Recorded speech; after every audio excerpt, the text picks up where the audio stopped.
नीतीश 10.0 में एक बार फिर आप तमाम दर्शकों का स्वागत है। मैं हूं आपके साथ कमल मिश्रा। बुलेटिन की शुरुआत करेंगे। प्रधानमंत्री मोदी आज सुबह 11 बजे पटना पहुंचेंगे। शपथ ग्रहण समारोह में प्रधानमंत्री मोदी को आमंत्रित किया गया है, जहां पर वो शामिल होंगे और नीतीश कुमार आज मुख्यमंत्री पद की शपथ भी लेंगे। तो 10वीं बार ये मुख्यमंत्री पद की शपथ ली जा रही है। बड़ी खबर अपने दर्शकों को बता रहे हैं। आज लगातार जनतंत्र टीवी की इस बड़ी खबर पर नजर बनी हुई है। तो आपको बता दें कि शपथ ग्रहण समारोह में मुख्यमंत्री प्रधानमंत्री मोदी शामिल होंगे। अलावा बीजेपी शासित जितने भी प्रदेश हैं, यानी एनडीए शासित प्रदेशों से भी मुख्यमंत्री बुलाए जाएंगे और बड़े कद के जो नेता हैं उनको भी आमंत्रित किया जाएगा। तो नेताओं की मौजूदगी से इसकी भव्यता को और बढ़ाने की तरफ काम किया गया है। ऐसा ही हमने समीकरण देखा था जब हरियाणा में बीजेपी ने किला फतेह किया और मनोहर लाल खट्टर की जगह नायब सैनी को जब मुख्यमंत्री बनाया गया, तो एक बड़ा कार्यक्रम रखा गया। बीजेपी शासित प्रदेशों से मुख्यमंत्री और नेताओं को बुलाया गया और यही बीजेपी कार्यशैली और परिपाटी रही कि वो किसी भी कार्य को व्यापक स्तर पर करती है। चुनाव प्रचार की अगर बात हो तो स्टार प्रचारकों में योगी आदित्यनाथ का नाम शामिल था और अब समूची पार्टियों को अगर आप देखेंगे बिहार की राजनीति में, दलगत राजनीति में, तो योगी आदित्यनाथ ही वो एक चेहरे थे जिन्होंने सबसे ज्यादा कैंपेन किए। तो न केवल बूथ स्तर पर, न केवल स्टार कैंपेनर के तौर पर, बल्कि पार्टी की दशा को बदलने के लिए बीजेपी लगातार बड़े स्तर पर कार्य करती है। तो आज नीतीश कुमार मुख्यमंत्री पद की शपथ लेने जा रहे हैं और नीतीश कुमार 10वीं बार सीएम पद की शपथ लेंगे और बिहार में नई सरकार का आज शपथ ग्रहण समारोह होगा। पटना के गांधी मैदान में ही शपथ ग्रहण समारोह होना है और करीब 11 साढ़े 11 बजे के आसपास ये शपथ ग्रहण समारोह का समय निर्धारित किया गया है और नीतीश कुमार के साथ कुछ दूसरे मंत्री भी जो है शपथ लेंगे। शपथ ग्रहण समारोह में हमने आपको बताया कि प्रधानमंत्री मोदी को शामिल किया गया है। अलावा इसके गृह मंत्री अमित शाह हैं, रक्षा मंत्री राजनाथ सिंह हैं और बीजेपी अध्यक्ष जेपी नड्डा भी शामिल हैं। तो भारत सरकार के 2 कैबिनेट मंत्री तो आ ही रहे हैं। अलावा इसके बीजेपी के राष्ट्रीय अध्यक्ष जेपी नड्डा भी हैं और बीजेपी शासित तमाम राज्यों के जो मुख्यमंत्री हैं और जो बड़े चेहरे हैं वो भी आमंत्रित होंगे। अलावा इसके विपक्ष को भी आमंत्रित किया जा सकता है। सीएम योगी आदित्यनाथ शपथ ग्रहण समारोह में शामिल होंगे। आपको बता दें, इन्हीं का हम जिक्र कर रहे थे, यही स्टार कैंपेनर रहे। सबसे ज्यादा ताबड़तोड़ चुनावी रैलियां इन्होंने की और उत्तर प्रदेश में जो बुलडोजर एक्शन है, भूमाफियाओं के ऊपर जो कार्यशैली अपनाई गई, उसका खाका बिहार की राजनीति में खींचा। इसलिए योगी आदित्यनाथ एक बड़ा फैक्टर बन जाते हैं किसी भी चुनाव में भारत की राजनीति में बीजेपी की तरफ से, और आज उनको भी आमंत्रित किया गया है। सीएम रेखा गुप्ता का भी जिक्र है शपथ ग्रहण समारोह में शामिल होने का। उनको भी दिल्ली से बुलाया गया था। अरविंद केजरीवाल के सामने उन्होंने चुनाव लड़ा और अरविंद केजरीवाल अपनी चुनावी सीट हार गए विधानसभा की और उनकी पार्टी के तमाम नेता हार गए, चुनाव हारे और रेखा ने सरकार संभाली दिल्ली में। उसके बाद उनको यहां पर बुलाया गया। तो एनडीए की तरफ से कोशिश रहती है हमेशा। अगर आप देखेंगे, जब राष्ट्रपति का चुनाव हुआ तो महामहिम द्रौपदी मुर्मू यानी महिला को आगे किया गया। दिल्ली की जब बात आई तो महिला को आगे किया गया। ऑपरेशन सिंदूर में भी हमने देखा था, कर्नल सोफिया कुरैशी का जिक्र हुआ था, वहां पर भी महिला को आगे किया गया। तो जो आधी आबादी को साथ लेकर चलने की बात है वो कमोबेश राजनीति में बीजेपी के परिलक्षित होती हुई नजर आती है, अगर ये तमाम संदर्भ जोड़े जाएं। लेकिन विपक्ष कुछ अलग सुर अलापता है इस मामले में और बिहार की राजनीति में आज फिर से इतिहास लिखा जाएगा। 10वीं बार मुख्यमंत्री बनेंगे। हमने बताया किस तरीके से उन्होंने 7 दिन के मुख्यमंत्री थे नीतीश कुमार जब पहली बार मुख्यमंत्री बने साल 2000 में, और बहुमत नहीं था। 7 दिन तक जैसे तैसे येन केन प्रकारेण सरकार चलाई, लेकिन 7वें दिन के बाद धराशायी हो गई सरकार, अल्पमत में रह गए, बहुमत साबित नहीं कर पाए। और आज वो स्थिति है जब 10वीं बार फिर से पूर्ण बहुमत के साथ, लैंडस्लाइड विक्ट्री के साथ वो मुख्यमंत्री बनने जा रहे हैं।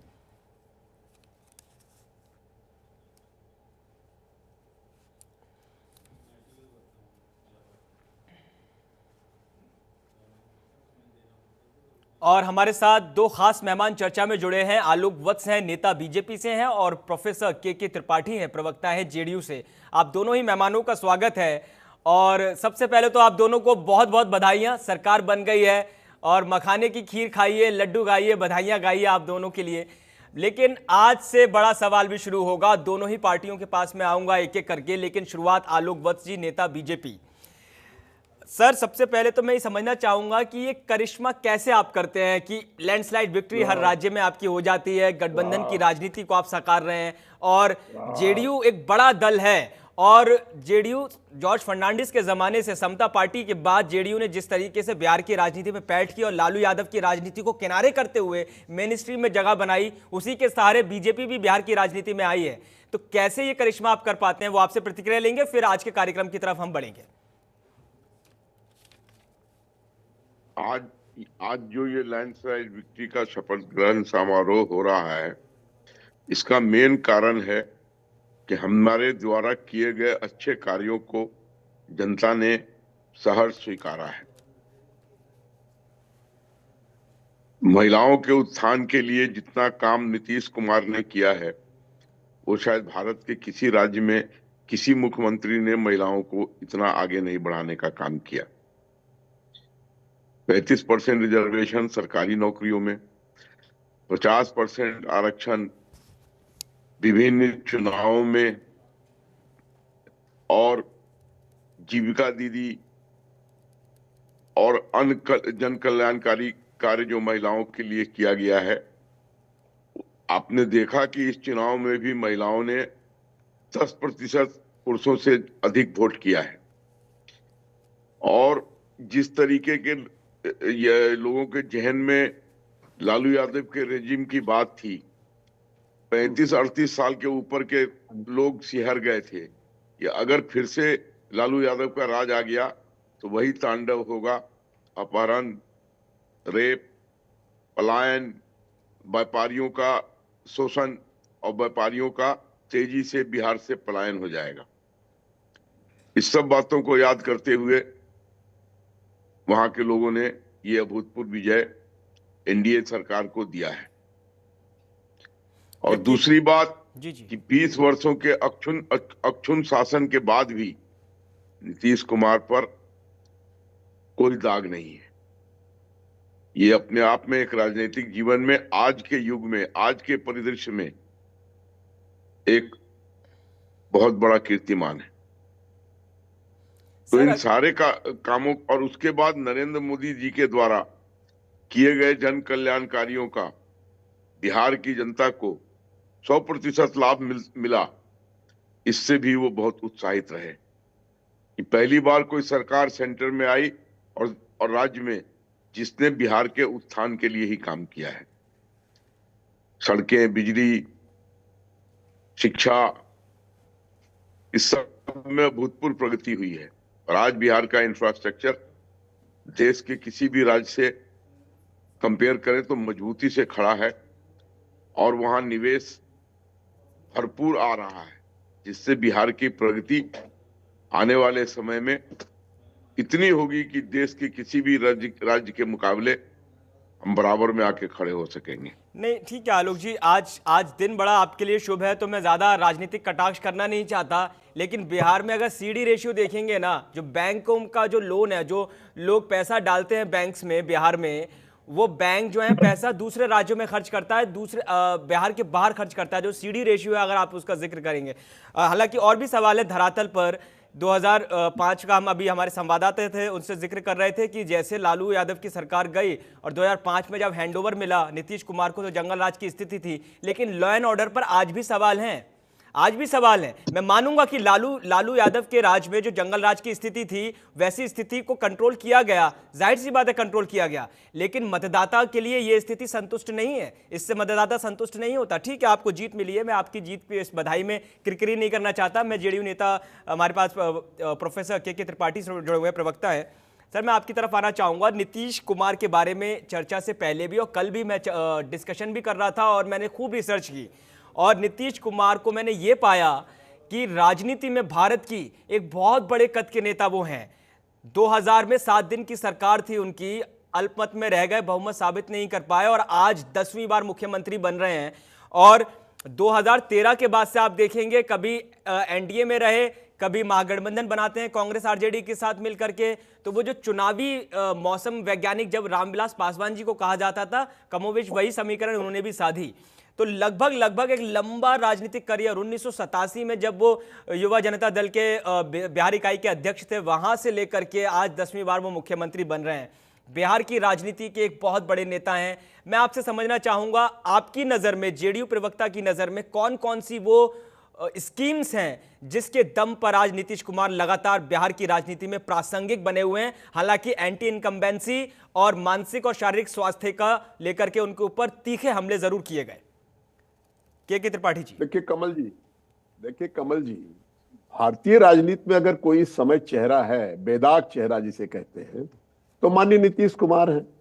उनके ऊपर ना तो कोई भ्रष्टाचार है, ना तो कोई परिवारवाद है, और उसके साथ ही साथ उन्होंने जो काम किया है भारतीय राजनीति में, जो 3 बार वो केंद्र में मंत्री रहे, और केंद्र मंत्री के साथ ही साथ रेल मंत्रालय एक ऐसा मंत्रालय होता है कमल जी कि जहां वो काजल की कोठरी होती है और उससे कोई नेता बेदाग नहीं निकल पाता है।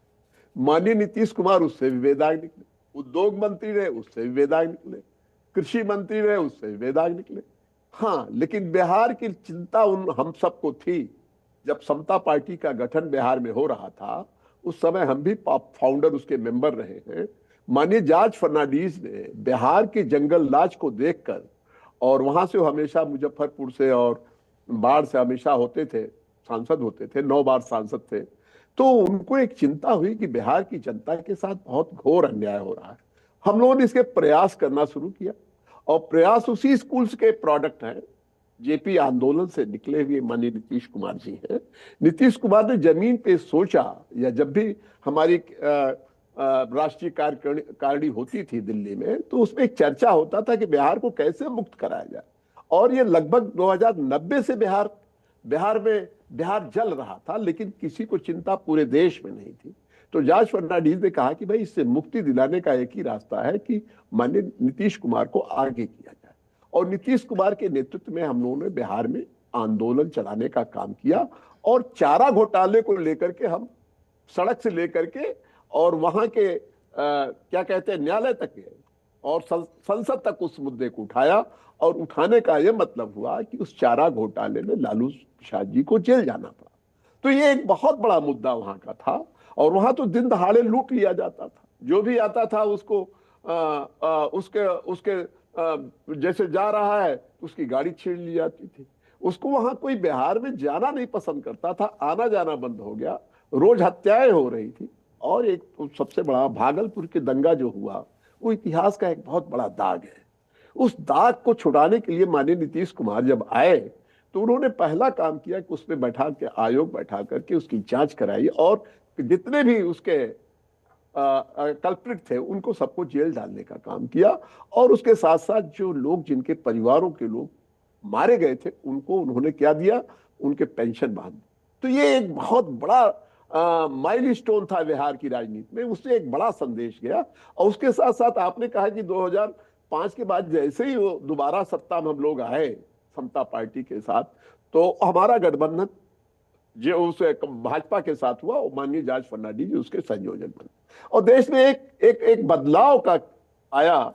और उसके प्रधानमंत्री माननीय अटल बिहारी वाजपेयी और एनडीए के अगर कोई जॉर्ज फर्नांडिस जो रहे हमारे, और उन्होंने उसको बना करके संयोजक बनने के बाद उन्होंने फोकस अपने सबको किया बिहार में। और बिहार में जैसे हम सत्ता में आए हैं, वैसे हमने महिलाओं को आरक्षण देने का काम किया, राजनीतिक रूप से उनको सशक्तिकरण का काम किया। अब ये चर्चा हमारे राष्ट्रीय कार्य समिति में होती थी कि भाई MY समीकरण जिसके कारण बिहार झुलस रहा है, उससे कैसे दूर किया जाए। तो उसमें जब चर्चा हुई तो उसमें ये हुआ कि माननीय नीतीश कुमार ने कहा भाई हमें जॉर्ज फर्नांडिस साहब, हमें बिहार को देखने दीजिए, आप पूरा देश देखिए। और इस तय हुआ कि बिहार में आप लगिए। और उसके साथ ही साथ जब आरक्षण दिया गया, तो 50% आरक्षण का प्रभाव यह पड़ा कि उसकी चर्चा गांव-गांव में होने लगी। उसमें प्रधान बन गए, उसमें तमाम सदस्य बन गए।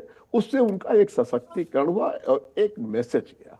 दूसरा, हमने आरक्षण दिया सरकारी नौकरी में 35%, और उसी समय हमने शुरू किया पोशाक और साइकिल। वो जमीनी स्तर पर जब लड़कियां पोशाक और साइकिल पहनकर निकलती थी बिहार में, तो एक मैसेज गया। और उस मैसेज के जाने के बाद उन्होंने एक जीविका दीदी का चलाया कि हर गांव में उसको सुदृढ़ किया जाए महिलाओं के लिए। उसको जीविका दीदी को बनाने के बाद उन्होंने कुछ काम शुरू किया, और उस काम से जो है उसकी चर्चा होने लगी। फिर उन्होंने एक बड़ी मीटिंग की बिहार में महिलाओं की, और उस मीटिंग में सारी महिलाओं ने हाथ खड़ा करके कहा कि माननीय मुख्यमंत्री जी, हमारे यहाँ शराबबंदी कीजिए। अगर आप चाहते हैं हम लोगों का जीवन और अच्छा बन जाए, तो शराबबंदी। और जब शराबबंदी हुई तो उसका असर ये हुआ कि आज महिलाओं का परसेंटेज आप जोड़िए जरा, आप तो देख खंगालते रहते हैं। देखिए 2005 में क्या था महिलाओं का परसेंटेज वोट का, 2010 में क्या था 55%, 2015 में क्या था, 2020 में क्या था, 2025 में क्या था। तो ये महिलाएं, आधी आबादी जो है वो माननीय नीतीश कुमार के पीछे खड़ी हो गई। और यकीनन जब वो के त्रिपाठी आबादी जी, खड़ी हो गई के तो त्रिपाठी जी, और सारी चीजें जो जी आपने बहुत अच्छे तरीके से अपनी पार्टी का भी पक्ष रखा है और आपने जो फैक्ट्स रखे हैं मैं उससे पूरी तरीके से मुतमईन हूं। आपने कहा तो सबसे वो पहले कि बिहार की राजनीति में खासतौर से नीतीश कुमार के चेहरे को अगर आप देखें तो बेदाग चेहरे हैं, लेकिन सारी उम्र गलती हम ये तमाम करते रहे, चेहरे पे थी धूल और आईने साफ करते रहे। बात यह है कि नीतीश बेशक बेदाग है, लेकिन बिहार की जो छवि है वो दागदार नजर आती है। मैं आपको कुछ फैक्ट्स बताना चाहूंगा। प्रति व्यक्ति सकल राज्य घरेलू उत्पाद में सबसे निचले राज्य में आता है बिहार, और गरीबी रेखा से नीचे की जो जनसंख्या है उसमें भी सबसे निचले पायदान पर है। सर्वाधिक गरीबी दर है बिहार राज्य की। अलावा जो ह्यूमन डेवलपमेंट इंडेक्स है उसमें सबसे निचले स्तर पर है। साक्षरता दर में सबसे कम साक्षरता दर बिहार राज्य की है। जन्म के समय जो जीवन की प्रत्याशा है, लाइफ एक्सपेक्टेंसी, उसमें भी निचले स्तर पर है। तो ईज ऑफ डूइंग जो बिजनेस, जिसका बीजेपी भी जिक्र करती है यूपी के अंदर कि हम ईज ऑफ डूइंग बिजनेस कर रहे हैं, उसमें भी मध्यम से निचले वर्ग में आता है, क्रम में आता है। तो बेशक बिहार में डेवलपमेंट हुआ है और कोई भी सरकार आती है, मुझे सुषमा स्वराज जी का वो यूनाइटेड नेशन में दिया हुआ वक्तव्य याद आता है कि सरकारें आएंगी जाएंगी, लेकिन देश, भारत के साथ सबसे बड़ी चीज यह है कि देश आगे बढ़ता रहता है, क्योंकि सिर्फ सरकार देश नहीं चलाती, लोग भी देश चलाते हैं, मतदाता भी देश चलाते हैं। लेकिन नीतीश की जो छवि है वो दागदार नहीं है, लेकिन बिहार की छवि दागदार है। और मेरा सवाल अब आपसे यह है पिन पॉइंटेड, फिर मैं रुख करूंगा, हमारे साथ आलोक बस है, नेता बीजेपी, उनके पास जाऊंगा। आपसे मैं 30 सेकंड में प्रतिक्रिया लूंगा के त्रिपाठी जी, उसके बाद फिर रुख करेंगे हमारे बीजेपी नेता आलोक बस, आपके साझेदार हैं। मेरा सवाल सिर्फ यह है कि निष्पक्षता पर सवाल उठ रहा है, विपक्ष सवाल उठा रहा है और वो ये कह रहा है कि भाई शुरू से ही निष्पक्ष नहीं था चुनाव। मैं कल टीएन शेषन जी का एक इंटरव्यू देख रहा था, उसमें उन्होंने कहा कि I am not the part of government of India, I am the part of India. तो चुनाव आयोग गवर्नमेंट ऑफ इंडिया का हिस्सा नहीं है, एक नोडल एजेंसी है, एक स्वायत्त संस्था है। मैं आ रहा हूं सर, मेरा सवाल पूरा हो जाइए, मैं आपके पास आ रहा हूं, मैं आ रहा हूं। ठीक है, ये जो प्रक्रिया हुई है चुनाव की, चुनाव आयोग ने ये तो साबित कर दिया, मानना पड़ेगा चुनाव आयोग की काबिलियत को, कि लोगों की चुनाव प्रक्रिया में आस्था है, विश्वास है, एक बात। लेकिन दूसरी जिम्मेदारी चुनाव आयोग के ऊपर यह होती है कि अच्छे नेता चुनकर आए। सिर्फ चुनावी प्रक्रिया शांतिपूर्ण तरीके से करा लेना ही उद्देश्य नहीं है, जैसे सिर्फ ज्ञानार्जन करना ही उद्देश्य नहीं होता, ज्ञानार्जन को साझा भी करना होता है। तो जिम्मेदारी सिर्फ इतनी नहीं है कि चुनावी प्रक्रिया में लोगों की निष्ठा और आस्था बहाल हो, बल्कि राजनीति में अच्छी छवि के नेता हैं। बिहार के भीतर 35% गंभीर अपराध श्रेणी वाले व्यक्तियों को उम्मीदवारी के टिकट मिले। महिलाओं का आपने जिक्र किया, महिलाओं के कितने उम्मीदवार आपने महिलाओं को बनाए हैं? मैं आऊंगा इस सवाल पर, आप अपना जवाब तैयार रखिए। पहले मैं आलोक बस जी के पास जाता हूं, नेता बीजेपी, उनसे ये सवाल लेते हैं, फिर आपके पास आऊंगा के त्रिपाठी जी। आलोक बस जी, अपनी मेरा सवाल आपने सुन लिया हो तो आप जवाब दे सकते हैं।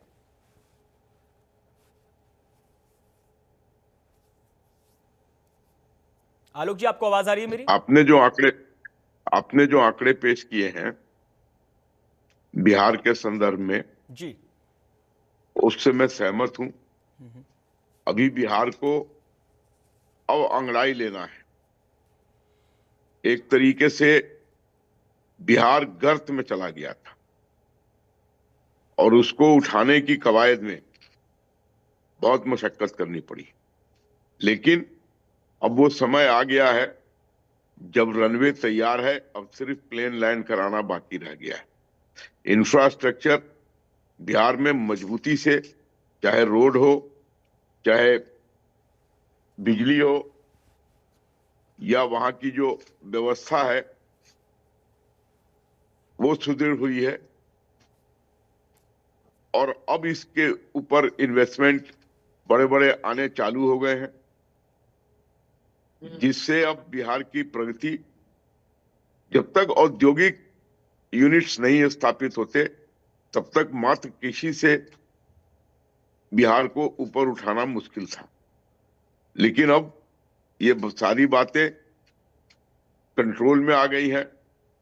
अब बिहार में इंडस्ट्रीज लगनी चालू हो चुकी हैं। बहुत इंडस्ट्रीज कार्यरत हैं, लेकिन अभी हनूज दिल्ली दूरस्थ, अभी हमें और भी आगे ले जाना है बिहार को।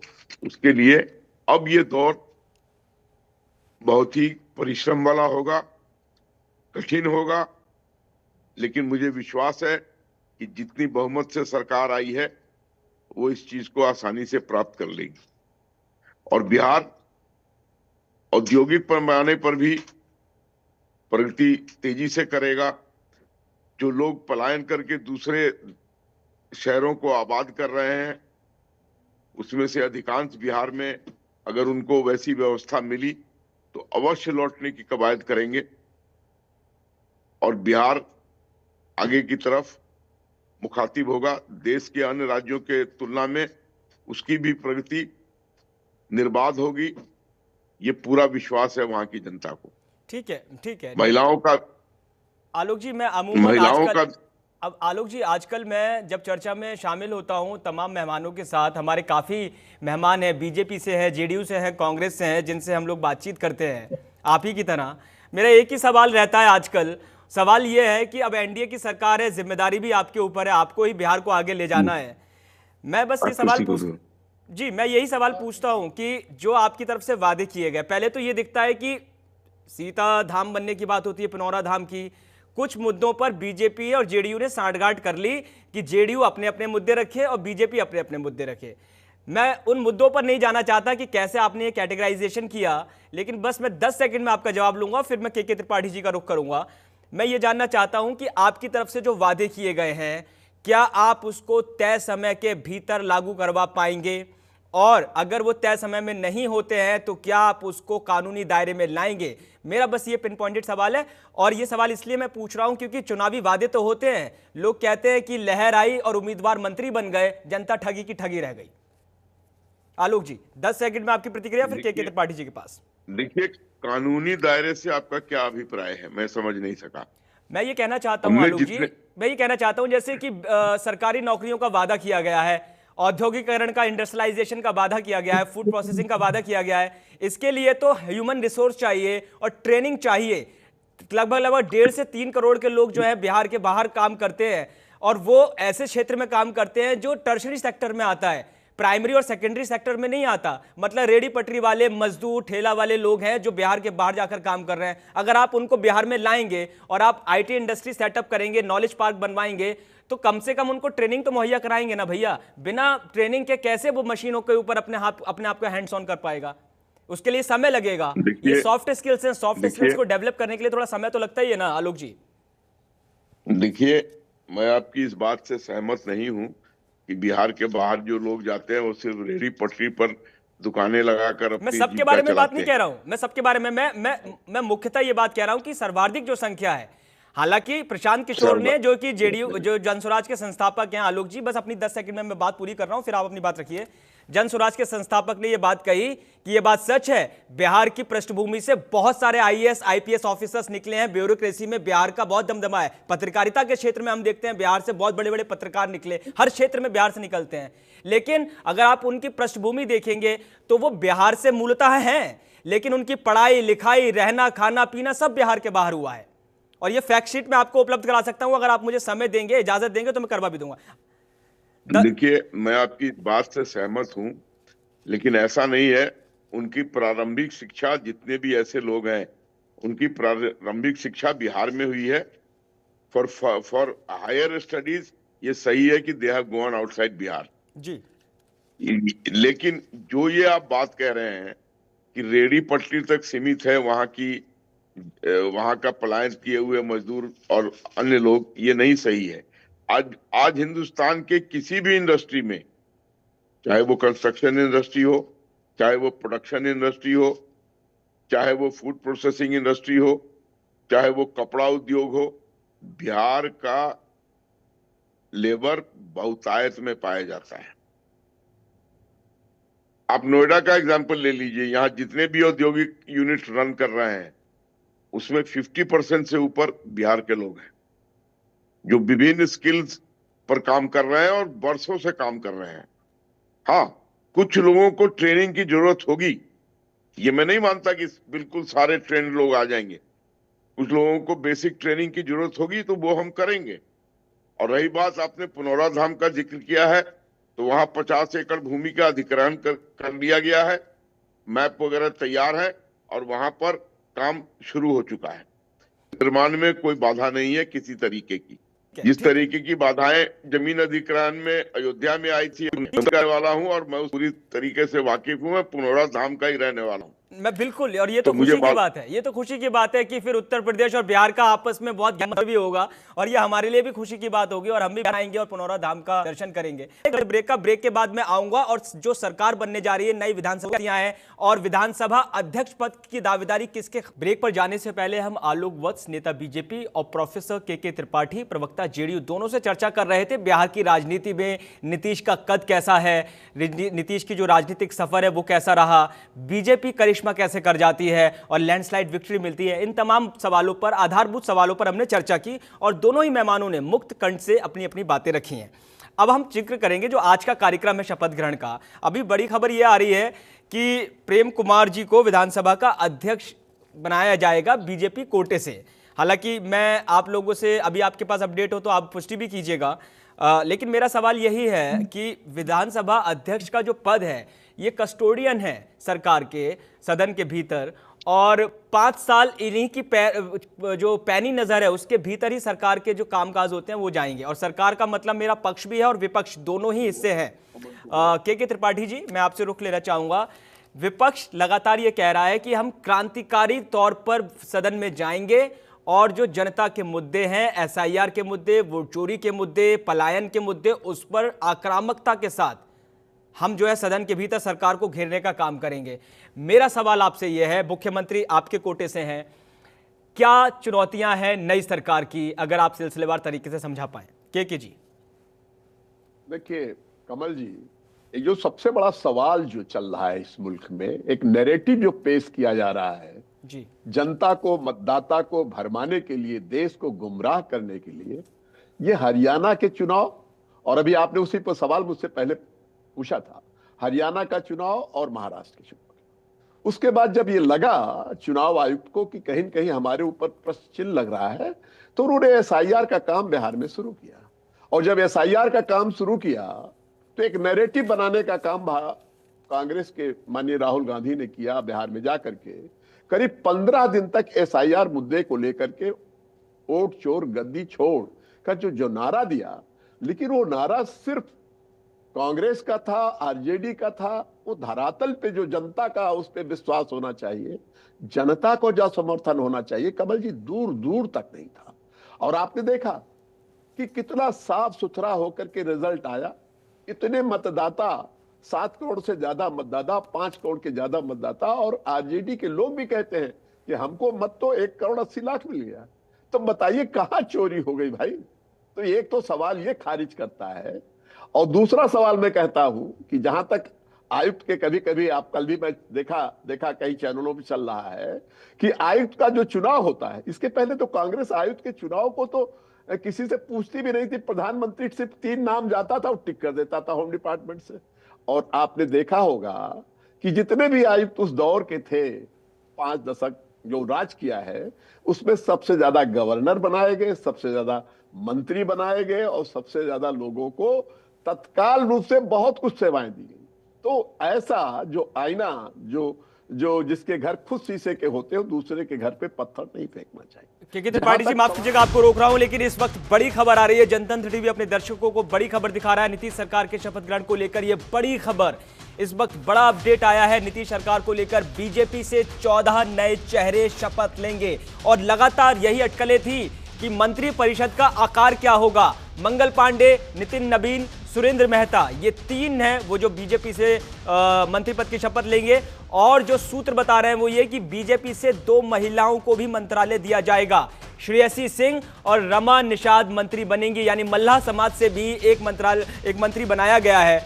और जेडीयू की बात की जाए तो 8 मंत्री फिलहाल अभी सूत्रों के हवाले से खबर है कि शपथ लेंगे और प्रेम कुमार बिहार विधानसभा के नए स्पीकर बनेंगे। इस सूत्रों के हवाले से बड़ी खबर जनतंत्र टीवी अपने दर्शकों को दिखा रहा है।